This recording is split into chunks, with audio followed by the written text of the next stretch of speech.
سڵاو، من ڕێنوار کۆرسی فێرکاری PHP سەرەتایی. PHP زمانێکی نووسراوی سەرچاوەکراوەیە کە بەتایبەت بەکارێت لە بواری وێبدا ڕشتن، بەڵام بەهۆی توانە بەربڵاو جیاوازەکانیەوە وەک زمانێکی فرەتوانە لە بوارە جیاوازەکاندا دەژمێردرێت. لە زۆر کار و پرۆژە لە دەرەوەی وێب بەکاردەبرێت. PHP لە سەرەتادا کوڕکراوەی Personal Homepage بوو، دواتر ناوەکەی گۆڕدرا بۆ PHP Hypertext Preprocessor.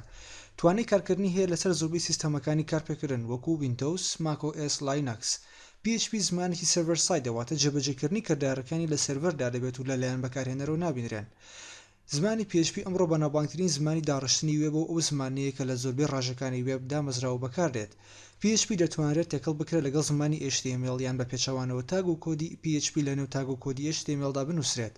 هەندێک لە کارەکانی PHP وەکو دروستکردنی ماڵپەڕێکی بزۆک واتە داینامیک، ناردن و وەرگرتنەوەی کوکیز، وەرگرتنی داتا لە فۆرم، کارکردن لەگەڵ بنکەی دراوە و زۆری تر.